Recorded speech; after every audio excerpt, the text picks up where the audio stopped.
नमस्कार, स्वागत है आप सभी का हमारे कार्यक्रम वोट की चोट में। संगम नगरी प्रयागराज में राजनीतिक पारा अपने उफान पर है।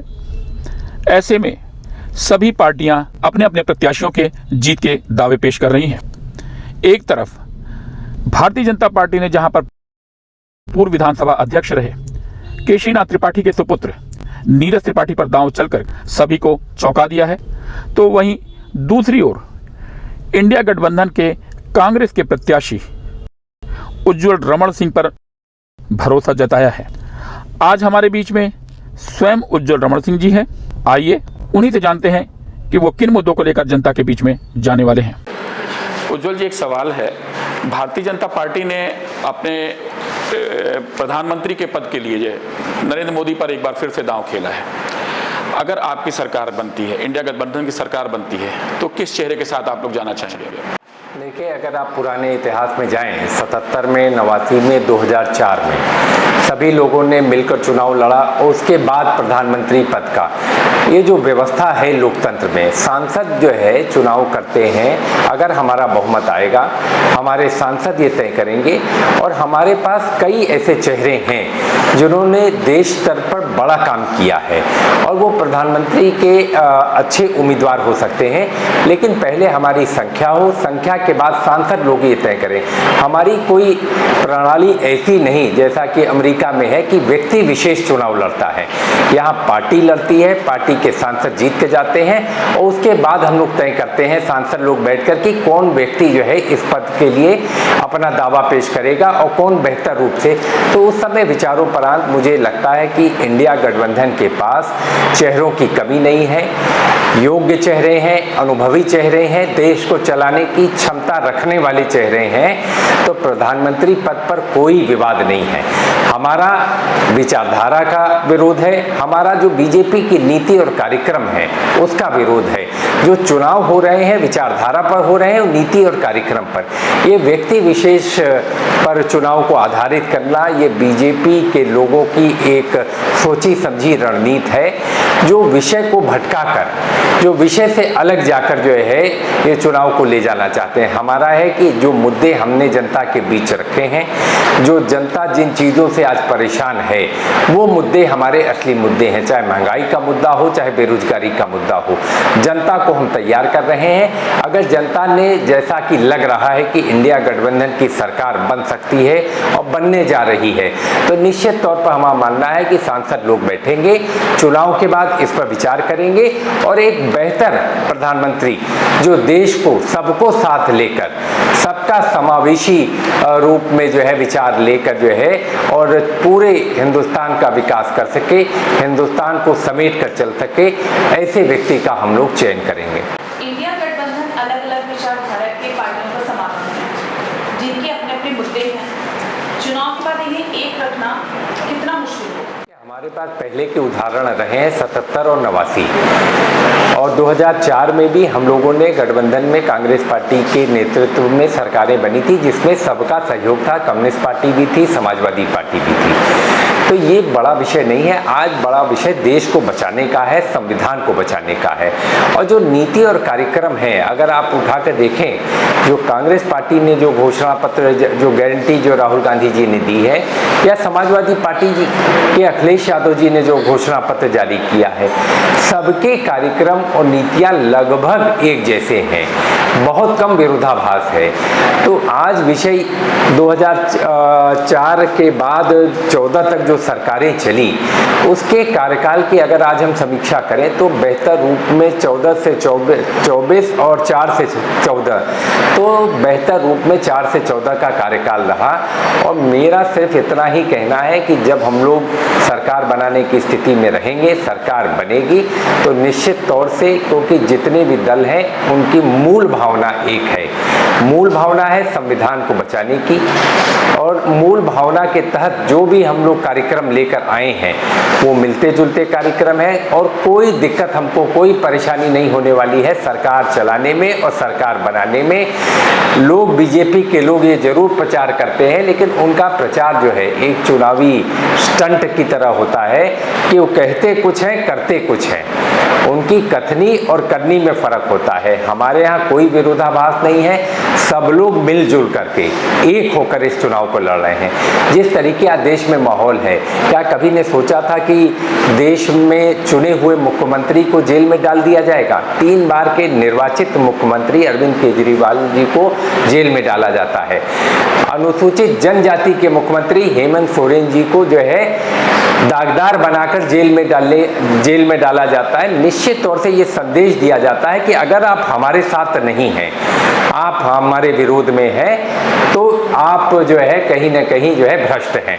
जबकि हेमंत बिस्वा शर्मा पर हमने नहीं, प्रधानमंत्री जी ने आरोप लगाए थे कि सबसे बड़े घोटाले के आरोपी हैं, लेकिन जब उनकी वॉशिंग मशीन में धुल जाते हैं तो ईमानदार हो जाते हैं। अजीत पवार जी 70,000 करोड़ के आरोपी प्रधानमंत्री जी ने कहा था, हम लोगों ने नहीं कहा था। उसके बाद उनके साथ मिल जाते हैं तो वो उप मुख्यमंत्री हो जाते हैं। और जितने जो है अशोक चौहान जी आदर्श हाउसिंग सोसाइटी घोटाले के आरोपी, रातों रात बीजेपी में शामिल होते हैं, अगले दिन उनको टिकट मिल जाता है। तो बीजेपी के लोग ऐसा झूठा प्रपंच करते हैं कि विरोधाभास इन दलों में है, लेकिन हमने आपसे जैसे कहा, हमारी विचारधारा एक है, हमारी नीति और कार्यक्रम एक है, और हमारा विश्वास एक है कि हम संविधान को बचाने के लिए निकले हैं और किसी भी कीमत पर बीजेपी को जीतने नहीं देंगे। एक तरफ प्रयागराज की सीट जीतने का दबाव, वहीं दूसरी तरफ पिता की राजनीतिक विरासत बचाने की जिम्मेदारी। कितना दबाव महसूस करते हैं आप? विरासत से ज़्यादा ये हमारी लड़ाई विचारधारा की लड़ाई है, नीति और कार्यक्रम का विरोध है, और जनता को हम जो तैयार कर रहे हैं, और जनता आज चुनाव लड़ रही है, जनता बनाम भारतीय जनता पार्टी की सरकार ये चुनाव है। एक सवाल है, कांग्रेस का जो घोषणा पत्र है जिसको लेकर के भारतीय जनता पार्टी पूरे देश में हमलावर हो रखी है, आप क्या कहना चाहेंगे इस पे? मुद्दों से ध्यान भटकाने की एक बीजेपी की एक साजिश है। जो वास्तविक मुद्दे हैं जनता के, बीजेपी उन पर चर्चा नहीं करती। वास्तविक मुद्दे देश के सामने क्या है?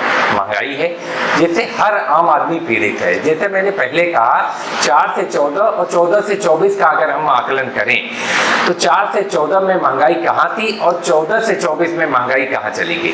सिर्फ हम 3 चीजों को कहेंगे, सिलेंडर का दाम, दाल का दाम, सरसों के तेल का दाम। 2 गुना 3 गुना जो है हर चीजों के दाम में बढ़ोतरी हुई, लेकिन बीजेपी इस पर चर्चा नहीं करेगी। बेरोजगारी का स्तर आज उच्चतम ऊंचाइयों पर है, सबसे ज्यादा बेरोजगारी है। लोग, चाहे सरकारी नौकरी हो चाहे प्राइवेट नौकरी हो, आज लोगों को दोनों तरफ से नहीं मिल रही है। लेकिन ओल्ड पेंशन स्कीम एक बहुत बड़ा मुद्दा है सरकारी कर्मचारियों के लिए। जैसा कि राजस्थान में, हिमाचल में इसको आपकी सरकार ने लागू भी किया है, क्या कहना चाहेंगे आप इस पे? हमारा मानना है कि ओपीएस होनी चाहिए, निश्चित तौर से कांग्रेस पार्टी का भी, समाजवादी पार्टी का भी। कांग्रेस पार्टी ने राजस्थान में और हिमाचल में भी इसको लागू करने का काम किया है। दोनों दलों का स्पष्ट मानना है कि ओपीएस होना चाहिए। ओपीएस जो है एक बेहतर व्यवस्था थी कि नौकरी के बाद अगर कोई रिटायर होता है तो उसको जीवन जीने के लिए एक आप सुरक्षा देते हैं। उस सुरक्षा को छीनने का काम भारतीय जनता पार्टी की तत्कालीन सरकार ने 2004, 3 और 4 में किया था। मुझे लगता है इस व्यवस्था को समाप्त करके ओपीएस को लागू करना चाहिए। जैसा कि आप अपने इंटरव्यू में अक्सर कहते आए हैं कि योगी सरकार आपके किए गए कार्यों का श्रेय स्वयं ले लेती है, इसमें आपका क्या कहना है? मैं तो सिर्फ कहूँगा, लोग उदाहरण को देखें। इलाहाबाद में 2 चीज़ अखिलेश यादव जी ने किया था, सरस्वती हाईटेक सिटी और राज्य विश्वविद्यालय नैनी में बनाया था। उसका बस नाम बदल दिया उन्होंने, रज्जू भैया विश्वविद्यालय बना दिया, जबकि उनका योगदान 1 पैसे का नहीं था, न उनके विचार में था, न उनकी परिकल्पना थी, और उसको मूर्त रूप भी हम लोगों ने देने का काम किया। उसमें जितना पैसा दिया गया था समाजवादी पार्टी की सरकार में दिया गया था। सरस्वती हाईटेक की जितनी परिकल्पना है वो अखिलेश यादव जी ने स्वयं किया था। बस बस बीजेपी, मैं सिर्फ इलाहाबाद की बात कर रहा हूँ, बाकी शहरों में तो एक अलग विषय है कि कहाँ क्या किया। मैं सिर्फ प्रयागराज में इन्होंने सिर्फ 2 चीज़ों को श्रेय तो वो ले रहे हैं, लेकिन उसको कराने में इनका कोई योगदान नहीं रहा है। और मेरा तो मानना है कि 10 सालों में जो है प्रयागराज में ऐसी कोई भी चीज़ भारतीय जनता पार्टी ने, चाहे कल कारखाने लगाने के मामले में हो, चाहे गाँव में लिफ्ट लगाने के मामले पर हो, लिफ्ट मतलब नहरों के मामले पर हो, या सिंचाई की और व्यवस्था करने के मामले में हो, कोई भी योगदान नहीं रहा है। 3 पावर प्लांट मुलायम सिंह यादव जी ने दिए, उससे पहले जितना भी काम हुआ है कांग्रेस पार्टी के ज़माने में हुआ है। तो चाहे कांग्रेस चाहे समाजवादी पार्टी, इन्होंने ही इलाहाबाद का बेहतर विकास किया है, बेहतर व्यवस्थाएं दी हैं, और मेरा तो मानना है कि लोग इस बात को बखूबी समझते हैं। आज आप चले जाएं तो हर जगह स्टेडियम बन रहे हैं अंतर्राष्ट्रीय स्तर के। प्रयागराज में स्टेडियम क्यों नहीं बन सकता? गोरखपुर में बन सकता है, बाकी जगह लखनऊ में अखिलेश यादव जी ने बना दिया एकाना स्टेडियम, बाकी जगह पर स्टेडियम गाजियाबाद में बन रहे हैं, लेकिन प्रयागराज से पता नहीं क्यों भारतीय जनता पार्टी एक तरीके से देखें तो द्वेषपूर्ण रवैया अपनाती है। हमारा सिर्फ सवाल उन्हीं लोगों से है कि आप 10 सालों में अपने कार्यों का एजेंडा जारी करें कि भाई आपने प्रयागराज को दिया क्या है। मेला पहले भी लगता था, अर्ध कुंभ पहले भी होता था, कुंभ पहले भी आता था, लेकिन इवेंट मैनेजमेंट किसी भी सरकार ने नहीं किया। ये पहली सरकार है जो कहती है, और इनके उच्चतम पदों पर बैठे हुए लोग इस बात को कहते हैं कि हमने बहुत बेहतर इवेंट मैनेजमेंट किया है। तो मैं तो नहीं मानता कि संगम नगरी इवेंट मैनेजमेंट का और हमारा अर्ध कुंभ कोई इवेंट मैनेजमेंट की जगह है। ये कोई शो हम नहीं कर रहे हैं, ये हमारी धार्मिक और आस्था का ये केंद्र है, केंद्र बिंदु है। तो हमारा सिर्फ यही कहना है कि बीजेपी इस तरीके की चीज़ें करती है, काम कहीं नहीं करती, नाम जरूर लूटना चाहती है। ऐसे 1-2 नहीं, कम से कम न मालूम जितने, अगर हम और जिलों की बात कर दें तो हर जगह इन्होंने बोर्ड तो अपना लगा दिया, लेकिन उसकी परिकल्पना करने का काम नहीं किया, उसकी सोच को आगे बढ़ाने का काम। इनकी सोच विकास नहीं, इनकी सोच कहीं ना कहीं समाज को बांटने की सोच है, नफरत पैदा करने की सोच है, और मुद्दों से भटकाने की सोच है। आप सभी को नमस्कार। तो ये थे हमारे बीच में उज्जवल रमन सिंह जी, जिन्होंने बड़ी ही बेबाकी से हमारे प्रश्नों का उत्तर दिया। ये था हमारा कार्यक्रम वोट की चोट।